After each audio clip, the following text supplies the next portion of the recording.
मेरे प्यारे स्टूडेंट, आज हम डिस्कस करेंगे वेक्टर अलजेब्रा का पार्ट और काफ़ी इंपॉर्टेंट क्वेश्चंस हैं ये। तो प्लीज़ जो मेरा वीडियो हो लास्ट तक जरूर देखिएगा। तो हमने 8 क्वेश्चन डिस्कस कर लिए थे। आज हम क्वेश्चन नंबर 9th डिस्कस करेंगे। ये वो क्वेश्चन है जो बार बार पेपर में पूछे गए हैं, तो प्लीज़ वीडियो को मिस मत करें। क्वेश्चन 9th है, ये काफ़ी इंपॉर्टेंट है, तो आपको बता देते हैं 9th क्वेश्चन क्या है। तो क्वेश्चन लिख रहा हूँ, ये टाइम वेस्ट नहीं करते हैं, जल्दी जल्दी स्टार्ट कर रहे हैं हम। ये ए वेक्टर आपको दिया है 2i cap 2j cap 3k cap, ये हमारा ए वेक्टर है, ठीक है। और हमें क्या दिया हुआ है, पी वेक्टर भी दिया हुआ है, वो भी लिख देते हैं, -i 2j k कैप। और आपको दिया है सी वेक्टर में 3i cap j cap are such that A vector plus lambda B vector is perpendicular to C vector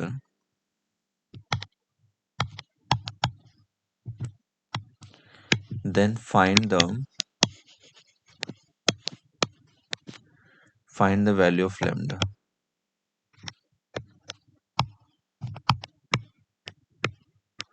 आपको लैम्डा का वैल्यू फाइंड करना है। तो काफी आसान है, सोल्यूशन देख लीजिए। स्टार्ट कैसे करना है आपको, ये इट इज गिवन, आपको पहले तो गिवन लिखना है जो आपको गिवन दिया हुआ है।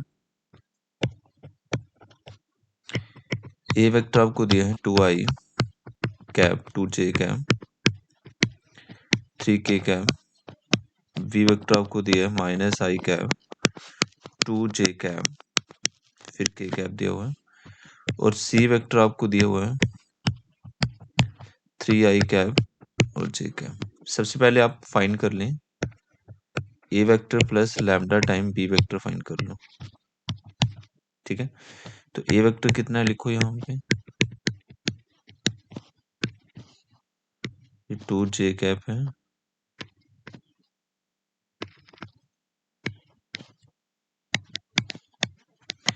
Plus 3k cap. Lambda time B vector आपका है -i कैप 2j कैप फिर k कैप है। तो कैसे आपको सॉल्व करना है, लैम्डा को पहले तो मल्टीप्लाई कर लो अंदर, ये 2i cap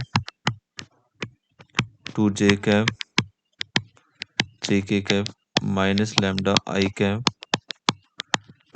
2 lambda j cap.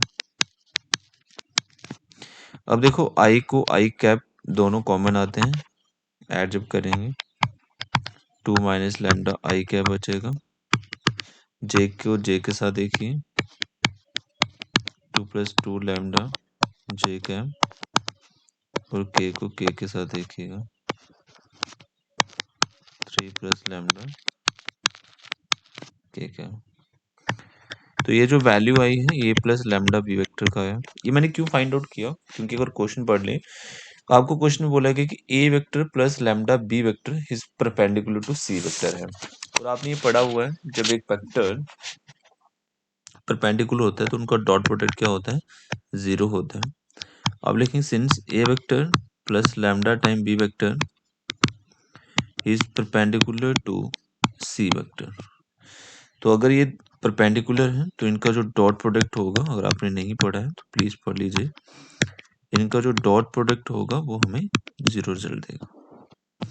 आप सबको पता है कि A vector plus lambda time B vector आपने अभी फाइंड आउट किया है, तो आप इसमें रख सकते हैं वैल्यूज को 2 प्लस लैम्डा जे कैप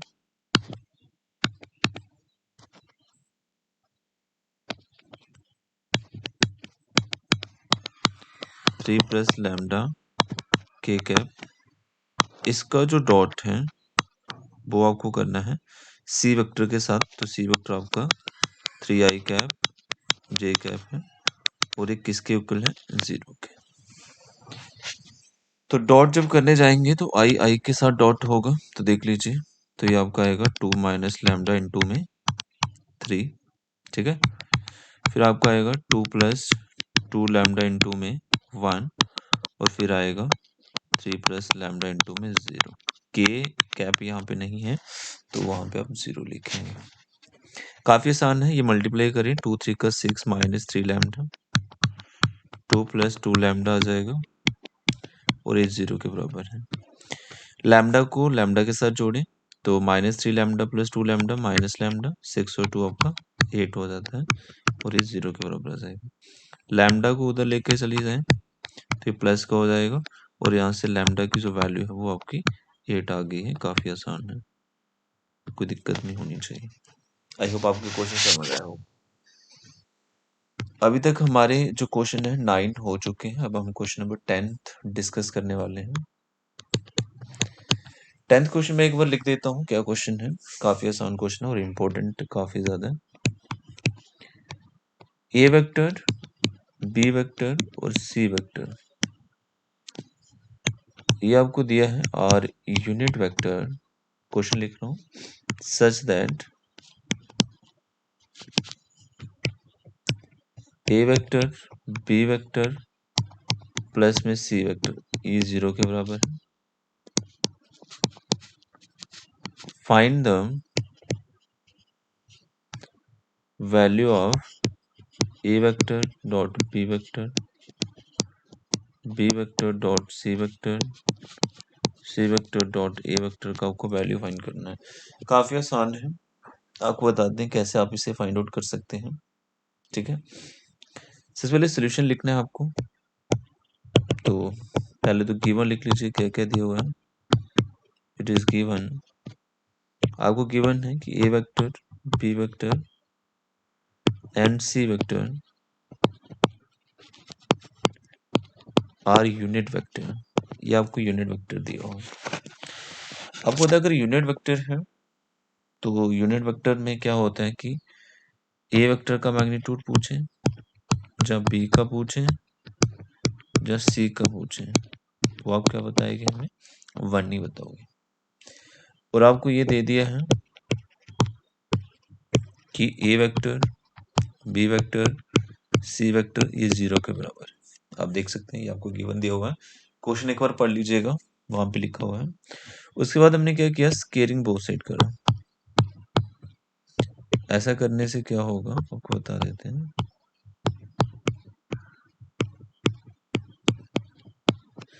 तो a plus B plus C का होल स्क्वायर क्या होता है आपको बता देते हैं। ए स्क्वायर होता है, क्या होता है, A square.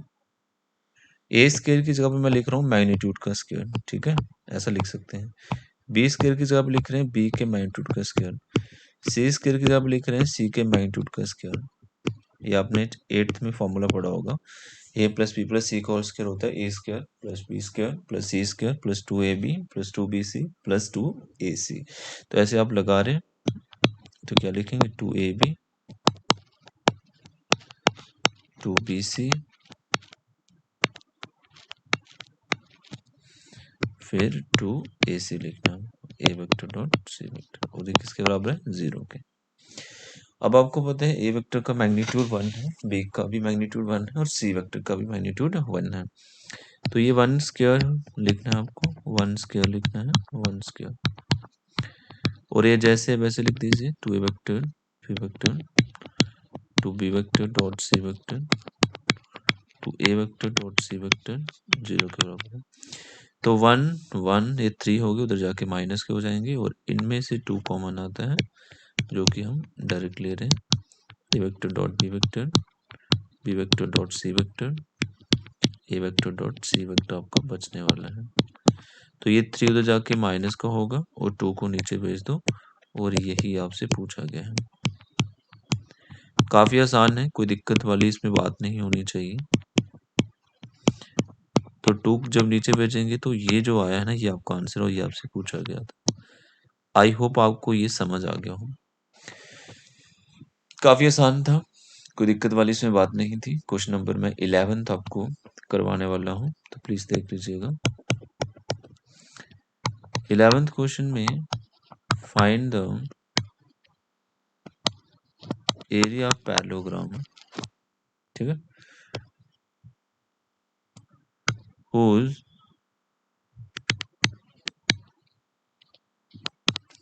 adjacent sides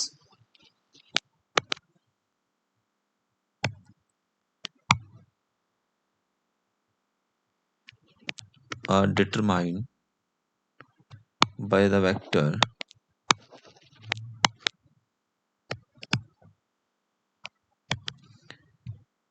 A vector आपको दिया है, मैं लिख देता हूँ माइनस जे कैप 3 के कैप एंड बी वेक्टर आपको दिया हुआ है 2i माइनस जे कैप प्लस 3 के कैप, ठीक है। तो कैसे इसको आपको सॉल्व करना है ये आपको बता देते हैं। सॉरी, ये मैंने गलत लिख दिया है, ये बी वेक्टर जो है ना आपको, बी वेक्टर आपको फिर से लिख देते हैं। बी वेक्टर आपका है 2i cap minus 7j cap plus में के कैप है, ठीक है। तो एरिया पैरेललोग्राम का आपको फॉर्मूला सिखाया काफी अच्छे से, ठीक है। उससे पहले आप ये लिख लो, आपको गिवन क्या दिया हुआ है, ए वेक्टर आपको दिया हुआ लिख देते हैं आई कैप माइनस जे कैप प्लस 3 के कैप, और बी वेक्टर आपको दिया है 2i कैप 7j कैप और प्लस में के कैप, ये आपको बी वेक्टर दिया हुआ है।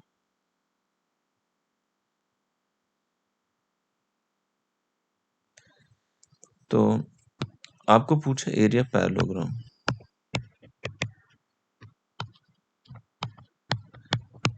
एरिया पैरेललोग्राम के लिए आपको क्या करना है, ए क्रॉस बी का मैग्नीट्यूड करना है। इसे मैं फर्स्ट क्वेश्चन रख रहा हूँ। तो ये एक फार्मूला है जो आपको याद रखना है, ए वेक्टर बी वेक्टर आपको डायरेक्ट गिवन दे दिया है और काफी आसान तरीका है। अब जिन बच्चों को ए क्रॉस बी निकालना नहीं आता है वो एक बार सीख लीजिएगा, काफी अच्छे से मैंने सिखाया था। डिटरमिनेंट की हेल्प से हम निकालते हैं। सबसे पहले आपको यूनिट वेक्टर लिखने हैं, उसके बाद जो पहले लिख दिया ना उसके कोफिशिएंट जो आपको पता है 1 माइनस 1 3, जो बाद में लिखा है उसके कोफिशिएंट लिखने हैं, ठीक है। ये बातें आपको याद रखनी। उसके बाद आप कोई भी मेथड लगा सकते हैं, इसको एक्सपेंड कर लीजिएगा, चाहे एक्सपेंड बाय R1 करें, एक्सपेंड बाय R2 करें, R3 C1 C2 C3 कुछ भी करके आप इसको एक्सपेंड कर सकते हो। तो यहाँ पे आप इसको एक्सपेंड कर सकते हैं, तो आपको बता देते हैं कैसे आपको एक्सपेंड करना है। तो मैं यहाँ पे R1 को एक्सपेंड कर रहा हूँ। जब R1 को एक्सपेंड करना है, ये सिखाया है आपको कैसे आपको एक्सपेंड करना है। आई कैप लिखना है, इसके सामने वाला रो डिलीट कॉलम डिलीट, तो आपको लिखना है -1 3 -7 1, फिर आपको -j लिखना है, सामने वाला कॉलम रो डिलीट, तो आएगा 1 3 2 1, फिर आपको प्लस के कैप लिखना है, के कैप के सामने वाला कॉलम डिलीट, सॉरी यहाँ पे आपका आएगा ये के कैप 3 और 1, सामने वाला कॉलम डिलीट रो डिलीट, तो आपका आ जाएगा 1 -1 2 -7 आएगा। काफी आसान है, जिन बच्चों को डिटरमिनेंट आ जाता है वो डेफिनेटली कर सकते हैं, और हमने आपको डिटरमिनेंट की वीडियो भी डाली है इंपॉर्टेंट क्वेश्चंस की, वो भी देख लीजिएगा प्लीज से। इसके बाद आप सॉल्व कर लें इसे, तो आई कैप लिखना है आपको, तो -1 और प्लस का 7 इंटू 3 करेंगे 21 आएगा, माइनस जे कैप 1 -2 3 का 6, के कैप -7 और प्लस का 2 होगा। सॉल्व कर लेते हैं, ये 20 आई कैप आएगा, प्लस का 5 जे कैप आएगा, माइनस का 5 के कैप आएगा। ये आपका निकला है A vector cross B vector. आपको चाहिए इसका मैग्नीट्यूड। क्या चाहिए? इसका मैग्नीट्यूड। तो मैग्नीट्यूड आप निकाल सकते हैं। जिन बच्चों को नहीं आता है मैग्नीट्यूड निकालना, अंडर रूट करते हैं आई कैप के कोएफिशिएंट का स्क्वायर, जे कैप के कोएफिशिएंट का स्क्वायर, और ऐसे ही के कैप के कोएफिशिएंट का स्क्वायर करना, बीच में प्लस लिखते आना आपको। 20 का जब स्क्वायर करेंगे तो ये हो जाता है 400, 5 का स्क्वायर 25, माइनस 5 का स्क्वायर भी 25 होगा। जब इसे सॉल्व करेंगे ये होता है 450 आ जाएगा। और 450 को मैं ऐसे लिख सकता हूँ 25 इंटू 9 इंटू 5 लिख सकता हूँ। और सब बच्चों को होता है 25 का स्क्वायर रूट 5 होता है, 9 का 3 होता है और 5 का होता नहीं, इसको ऐसे लिख देंगे। ठीक है, ये बातें आपको याद रखनी। तो एक बार हम चेक कर लेते हैं इसे, इसका आंसर मैच कर लेते हैं पीछे।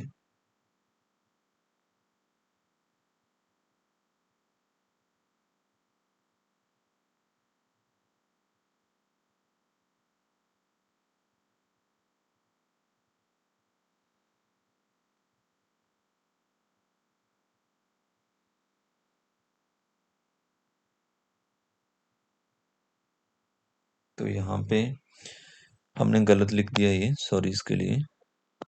25 इंटू 9 इंटू 2 करेंगे तो ये आता है, तो 2 को हमने ऐसे लिखना है। 5 3 का कितना होगा 15 और रूट 2 आ जाएगा। ठीक है, आई होप आपको ये समझ आया होगा। और ये जो निकला है ना, यही आपका एरिया पैरेललोग्राम है।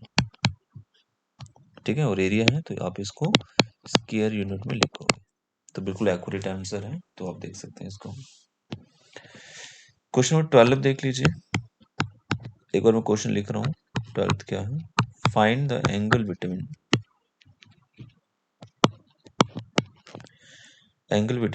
AB vector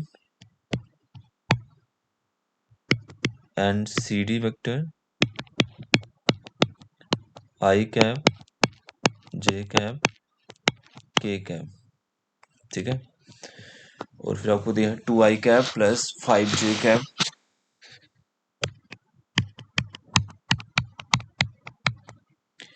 और फिर दिया है आपको 3I cap, 2J cap minus 3K cap, फिर दिया है I cap minus 6J cap minus K cap are the position vector of point A, B, C and D respectively। ठीक है, तो यहाँ पे आपको पूछा है angle between A B and C D vector. तो जब ए बी और सी डी लिख दिया है तो आप आराम से क्वेश्चन को सॉल्व कर सकते हैं। सबसे पहले आपको ए बी वेक्टर अगर चाहिए तो मैंने आपको बताया था कि ए बी वेक्टर के लिए आप क्या करें, पोजीशन वेक्टर आप जो आगे वेक्टर लिखा है, position vector of B minus position vector of A आप कर सकते हैं। और आप सबको पता है पोजीशन बी वेक्टर का आपको दिया हुआ है, वो लिख सकते हैं 2I कैप 5J कैप। ए का पोजीशन वेक्टर कितना दिया हुआ है, I cap, J cap, K cap. एक ऑर्डर में लिखा हुआ है, आप देख सकते हैं 4 वेक्टर्स दिए हुए हैं। एक का पोजीशन वेक्टर ए का पोजीशन वेक्टर ये लिखा हुआ है, और बी का ये लिखा हुआ है, सी का ये लिखा हुआ है और डी का ये लिखा हुआ है। आप इसे सॉल्व कर सकते हैं। ब्रैकेट खोलिएगा, माइनस का I कैप माइनस का J माइनस का K हो जाएगा। सॉल्व करते हैं, ये आपका I कैप आएगा, ये 4J कैप आएगा, माइनस का K कैप आएगा। ये आपका ए बी वेक्टर आ गया जो आपको चाहिए था। ऐसे आप सी डी वेक्टर फाइंड कर सकते हैं। सी डी वेक्टर के लिए आपको भी पता चल चुका होगा, पोजीशन वेक्टर ऑफ आगे जो लिखा है D minus position vector of C करना है। डी का पोजीशन वेक्टर आप सबको पता ही है, वो कितना दिया हुआ है, आपको दिया I cap minus 6J cap minus का K कैप। सी का पोजीशन वेक्टर कितना है, 3I cap 2J cap minus का 3K कैप। सॉल्व करते हैं, ब्रैकेट खोल लीजिए, तो ये minus 3I cap minus 2j cap minus minus plus 3k cap है। तो आई कैप के साथ जुड़ेगा तो ये आपको रिजल्ट देगा minus 2i cap minus 8j cap plus 2k cap. देख लीजिए, कोई दिक्कत नहीं होना चाहिए। ये आपका सी डी वेक्टर आ गया। अब आपको पता है कि एंगल के लिए इसका मैग्नीट्यूड भी चाहिए, तो आप डायरेक्ट ही मैग्नीट्यूड फाइंड कर लीजिए। जैसे मैं पूछूं ए बी वेक्टर का मैग्नीट्यूड बताइए, तो आप मैग्नीट्यूड के लिए क्या करोगे, ए बी वेक्टर ऊपर फाइंड किया है, आई कैप के कोएफिशिएंट का स्क्वायर, जे कैप के कोएफिशिएंट का स्क्वायर, के कैप के कोएफिशिएंट का स्क्वायर और ऐड करना है।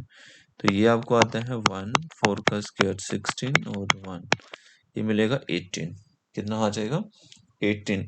और आप सबको पता है कि जो 18 है, 18 को मैं ऐसे लिख सकता हूँ 9 2 का 18 और 9 का स्क्वायर रूट 3 होता है। और ए बी वेक्टर का मैग्नीट्यूड आया है 3√2 जो आपने निकाल लिया है। ऐसे ही आप सी डी वेक्टर का मैग्नीट्यूड निकाल सकते हैं। तो सी डी वेक्टर के मैग्नीट्यूड के लिए आपको क्या करना है, आई कैप के कोएफिशिएंट का स्क्वायर, जे कैप के कोएफिशिएंट का स्क्वायर, के कैप के कोएफिशिएंट का स्क्वायर करना है। 2 का स्क्वायर 4 होता है, 8 का स्क्वायर 64 होता है, 2 का स्क्वायर 4 होता है। ये आप जब ऐड करेंगे तो ये आपको मिलेगा 72। 72 को हम ले सकते हैं 36 इंटू में 2, 36 6 होता है और रूट 2। तो ये आप सॉल्व कर सकते हैं और सॉल्व करके इसको इस तरीके से लिख सकते हो। क्यों लिखा, क्यों निकाला, अभी बताते हैं। अब हम लिखेंगे वी नो दैट, हम जानते हैं, क्या जानते हैं कि जो cos थीटा है अगर वो आपको निकालना है तो उसके लिए फॉर्मूला होगा A B vector dot C D vector divide में ए बी वेक्टर का मैग्नीट्यूड और सी डी वेक्टर का मैग्नीट्यूड। तभी ये चीजें हमने फाइंड आउट कर ली थी। तो यहाँ पे आप लिख सकते हैं कि जो आपका ए बी वेक्टर है आपने अभी ऊपर फाइंड आउट किया है, मैं लिख रहा हूँ यहाँ पे आई कैप 4j कैप माइनस का के cap minus 2i cap minus 8j cap फिर 2k कैप आ जाएगा। ए बी वेक्टर का मैग्नीट्यूड आपने फाइंड आउट किया है 3√2 इंटू में 6√2 आ जाएगा। सबको पता है डॉट कैसे करते हैं, सामने सामने डॉट किया जाता है। तो डॉट के लिए आपको क्या करना है एक बार बता देते हैं। आई कैप का क्वेश्चन यहाँ पे 1 है, यहाँ पे -2, सामने सामने डॉट होगा 4 इंटू -8 -1 इंटू 2 आएगा। और यहाँ पे 3 इंटू 6 करेंगे तो ये मैं एक बार लिख देता हूँ और √2 का स्क्वायर हो जाएगा। चलिए एक साथ ही करेंगे, ये कट जाती है। -2 और -4 इंटू 8 करें -32 -2 आएगा। 3 इंटू 6 अगर करते हो ये आपका 18 हो जाएगा, इंटू में 2 आ जाएगा। तो एक चीज देखें, ये आप जब ऐड करेंगे -2 सब ऐड हो जाएंगे और ये आपका -36 आएगा और नीचे भी प्लस का 36 आएगा नीचे। 36 से 36 कट होके जो cos थीटा है वो आपको -1 आ जाएगा।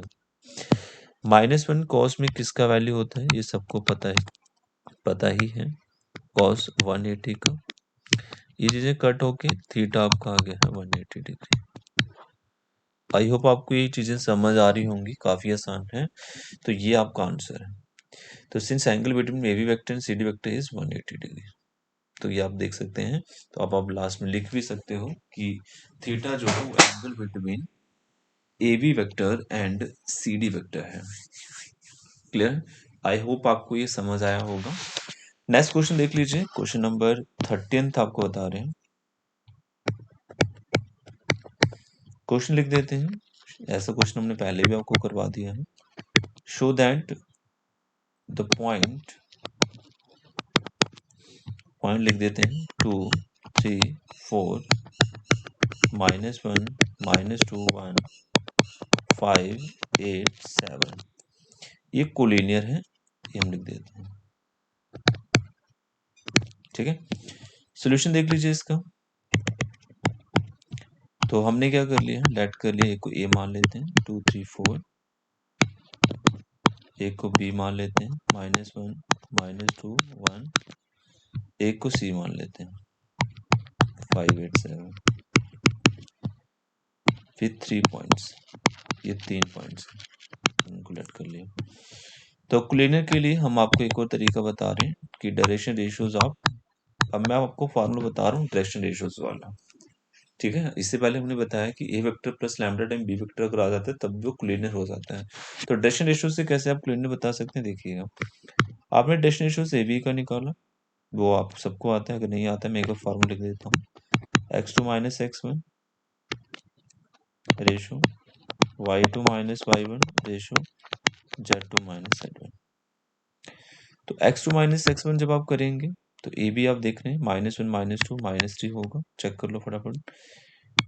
y2 माइनस y1 करेंगे -2 -3 -5 होगा, z2 माइनस z1 करेंगे 1 -4 आपका -3 होगा। ऐसे ही आप डायरेक्शन रेशियोज फाइंड आउट करें BC के, किसके फाइंड करें, BC के, तो सेम फॉर्मूला लगेगा। तो B और C को आप ध्यान से देख लीजिएगा, ये B और ये C है, तो 5 माइनस -1 मतलब 6 हो जाएगा, 8 माइनस -2 मतलब 8 और 2 प्लस करेंगे 10 हो जाएंगे, ठीक है।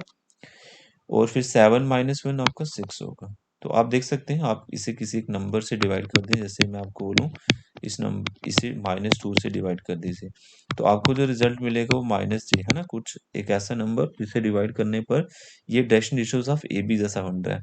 तो आप देख सकते हैं जब मैंने डिवाइड किया तो ये आपका आ गया है, ठीक है। तो अगर ऐसा आता है तो आप लिख सकते हैं कि अगर direction ratios of A B parallel है direction ratios of B C के। और आप एक चीज देखिए, बट बी जो बी है, B is a common point, B इनमें कॉमन पॉइंट है, तो बी अगर कॉमन है तो हम लिख सकते हैं, है ना, पैरेलल होना मतलब कोलिनियर हो गया है, तो hence A B and C are collinear. तो ये एक और टेक्निक आपको बता दी कोलिनियर कैसे शो करना है, प्लीज एक बार देख लीजिएगा, काफी आसान है, इसमें कोई दिक्कत वाली बात नहीं है। एक और क्वेश्चन जो काफी इंपॉर्टेंट है, क्वेश्चन नंबर 14 आपको करवा रहे हैं, प्लीज एक बार देख लीजिएगा, ये 14 क्वेश्चन क्या है, show that the points, point लिख लें, ए आपको दिया है 1 -2 -8 5 0 -2 एंड सी आपको दिया हुआ है 11 3 4, ठीक है।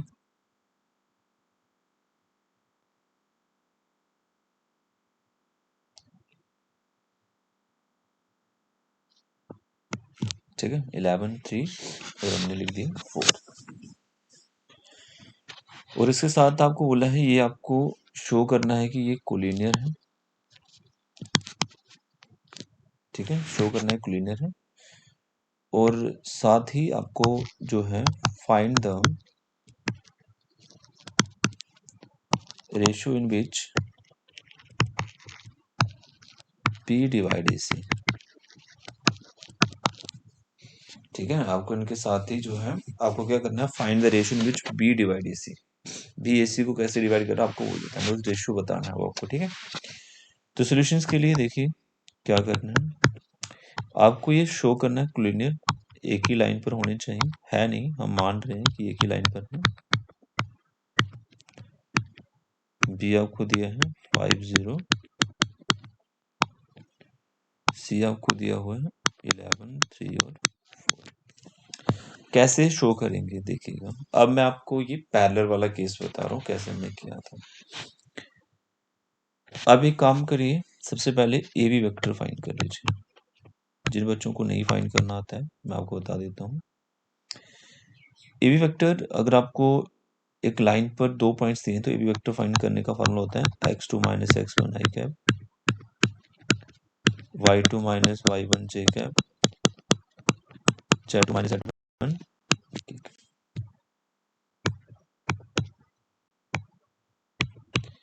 तो 5 -1 अगर करेंगे 4 आएगा, और 0 +2 -2 -2 मतलब +2 हो जाएगा, डायरेक्ट कर रहा हूँ, और जब -2 + 8 करेंगे तो 6k आएगा, तो ये आपका ए बी वेक्टर है। ऐसे आप बी सी वेक्टर फाइंड कर सकते हैं। बी सी वेक्टर के लिए सेम फॉर्मूला होगा, वी ये है, ये x1 y1 z1, ये आपका x1 y1 z1, ये आपका x2 y2 z2 का काम करेगा। ठीक है, तो आप लिख सकते हैं 11 माइनस 5 करेंगे कितना आएगा बताइए, 6i कैप। और फिर 3 माइनस 0 करेंगे 3j कैप, और 4 माइनस -2 मतलब 6k कैप हो जाएगा। प्लीज देख लीजिएगा। ठीक है, अच्छा यहाँ पे सॉरी ये 4 नहीं था, यहाँ पे मैं एक बार फिर से आपको बता देता हूँ, ये आपका 7 है। ठीक है, ये आपका 7 है क्वेश्चन में। तो अब देखिए 7 माइनस माइनस तो टोटल कितना हो जाएगा, 9k कैप हो जाएगा। अब देखिए आप अगर ए बी वेक्टर जैसा इसे बना दें, बी सी वेक्टर को कैसे बना सकते हैं, आप इसमें से 3/2 कॉमन लीजिएगा। कॉमन लेने पर आपके पास बचेगा 4i cap, 2j cap, 6k cap. फिर से मल्टीप्लाई करो वही बन जाता है। तो बी सी वेक्टर आप देख रहे हैं 3/2 को लैम्डा मान सकते हैं, और ये जो वैल्यू है ये आपका ए बी वेक्टर, चेक कर लो। अगर ऐसा मिल जाता है, ठीक है, टेक्निक समझाया था, हम बोलेंगे hence A B and C are collinear. इसमें 2 क्वेश्चन पूछे थे, एक तो कोलिनियर शो करना था, इससे पहले वाले क्वेश्चन को भी आप ऐसे कर सकते हो, कोई दिक्कत नहीं। इसके बाद हमें रेशियो पूछा है, तो हमने लेट कर लिया कि जो हमारा बी है, हमारा जो बी है लेट कर लिया हमने। आपको दिखा देते हैं बी कहाँ पे, देख लीजिएगा। बी हमने लेट कर ली कि बी जो है ना इसी को k/1 में डिवाइड करे। जब भी रेशियो फाइंड करना होगा तो k/1 ही लेना है।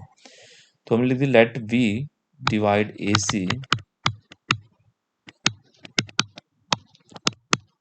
इन रेशियो k/1 में डिवाइड कर रहे हैं।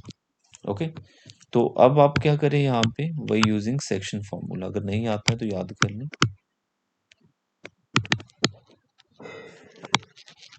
तो सेक्शन फॉर्मूला क्या है, आप यहाँ पे काम कर सकते हैं। आपसे पूछें एक्स ऑफ बी कितना है, एक्स ऑफ बी का फॉर्मूला कितना है, तो आप क्या बताएंगे, mx2 nx1, शॉर्टकट बता रहा हूँ, m प्लस n लगा दीजिए। एक्स ऑफ बी आपका 5 है, m की वैल्यू k है, x2 तो पता ही है, x2 कितना है आपका 11 है, n कितना है 1 है, x1 कितना है 1 है, और m प्लस n मतलब k प्लस 1 करना है। बस इसे सॉल्व कर लीजिए। ये आपका जब मल्टीप्लाई होगा इधर 5k प्लस 5 होगा, 11k प्लस 1 आ जाएगा। 11k को इधर भेजिएगा, माइनस का होगा 5 इधर जाके, तो ये आपका आ जाता है -6k -4, कट होके किया है 4/6, कट होके 2/3। तो k की वैल्यू आ गई है 2/3, तो ये आपका आंसर है। आई होप आपको ये चीज़ें समझ आ रही हैं, काफ़ी आसान चीज़ें, इसमें कोई दिक्कत वाली बात नहीं है। ठीक है, काफ़ी आसान था ये। नेक्स्ट क्वेश्चन देख लीजिए, काफ़ी इंपॉर्टेंट है ये क्वेश्चन भी, क्वेश्चन नंबर 15। बार बार पेपर में पूछे गए क्वेश्चन है, प्लीज वीडियो को लास्ट तक जरूर देखिएगा। The two adjacent sides of a parallelogram, ठीक है, of a parallelogram are, ये आपको दिया है 2i cap -4j cap,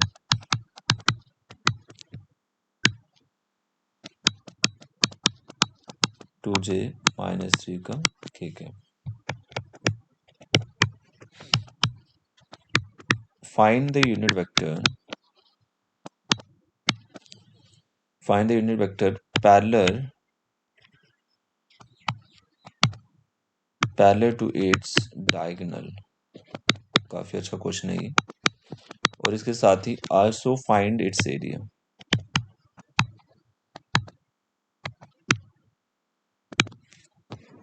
solution देख लीजिएगा।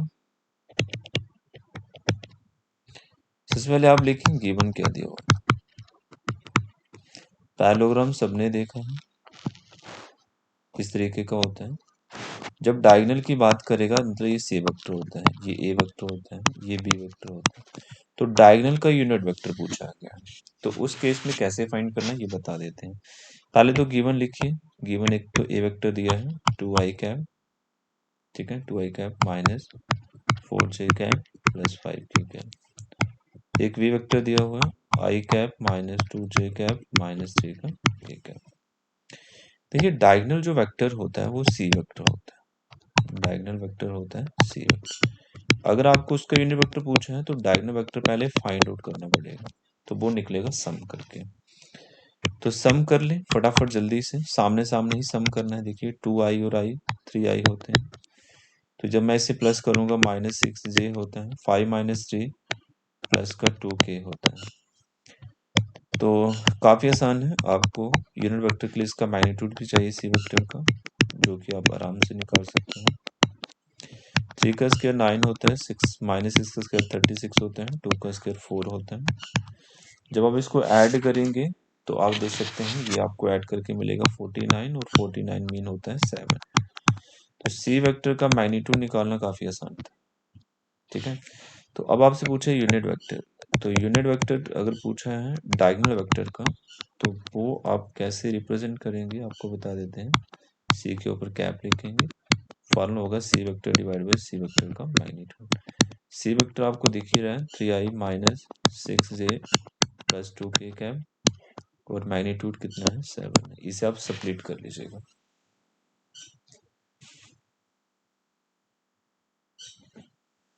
जब आप इसे स्प्लिट करेंगे और वो आपका आंसर होगा। अब आपसे पूछे एरिया पैरेललोग्राम पूछा है, काफी आसान है एरिया पैरेललोग्राम निकालना। मैंने इससे पहले भी आपको फॉर्मूला सिखाया था एरिया पैरेललोग्राम का, ए वेक्टर क्रॉस बी वेक्टर का मैग्नीट्यूड करना है। तो सबसे पहले ए वेक्टर आपको गिवन है, बी वेक्टर भी गिवन है, तो आप पहले इनको क्रॉस निकाल लें। क्रॉस के लिए डिटरमिनेंट का यूज करना है, ये मैंने टेक्निक बताई। और जो पहले लिखा है ए वेक्टर उसके कोएफिशिएंट 2 -4 5, जो बाद में लिखा है उसका कोएफिशिएंट बी वेक्टर 1 -2 -3। पहले मतलब जो यहाँ पे पहले है उसके क्वेश्चन लिखने हैं, फिर जो बाद में है उसके क्वेश्चन लिखने हैं। तो आपने लिख दी है, उसके बाद आप कोई भी रो को एक्सपेंड कर सकते हैं। तो जैसे मैं यहाँ पे एक्सपेंड पे R1 कर रहा हूँ, तो जब आपको R1 को एक्सपेंड करना है मैं एक बार आपको लिखवा देता हूँ। आई कैप लिखना है, इसके सामने वाला रो डिलीट कॉलम डिलीट, तो -4 5 -2 -3 आएगा। माइनस जे कैप लिखना है आपको, जे कैप के सामने वाला कॉलम डिलीट रो डिलीट, तो आएगा 2 5 1 -3। फिर आपको प्लस में के कैप लिखना है, सामने वाला कॉलम और रो डिलीट, तो आएगा 2 -4 1 -2। इसे आप सॉल्व कर सकते हैं। आई कैप लिखना है, -4 × 3 करेंगे 12 -2, और फार्मूले का भी माइनस है तो +10 हो जाएगा। ये चीज़ें देख लीजिएगा। -2 3 का 6 -5 आएगा, -4 और प्लस का 4 आएगा। सॉल्व करेंगे तो ये आएगा 22 आई कैप और प्लस का 11 जे कैप, और ये आपका 0 का के कैप है ना। ये निकला है A vector cross B vector, but आपसे पूछा है इसका मैग्नीट्यूड, तो मैग्नीट्यूड निकालना काफी आसान है। आई कैप के कोएफिशिएंट का स्क्वायर, जे कैप के कोएफिशिएंट का स्क्वायर, तो ये देख सकते हैं ये आपको मिलेगा 484, और के भी कोएफिशिएंट का स्क्वायर ये 0 ही था, नहीं भी लिखेंगे तब भी चलेगा। 605 आएगा। 605 को मैं लिख सकता हूँ 11 × 11 × में 5, तो क्लियर है। तो आपके पास बचेगा 11 × 5, और स्क्वायर यूनिट लिखना मत भूलें। ये आपका आंसर है। आई होप आपको ये समझ आया होगा, काफी आसान है ये। क्वेश्चन 16 डिस्कस कर रहे हैं, एक और क्वेश्चन लिख देते हैं। Find the value of x for which x I cap j cap k cap is a unit vector.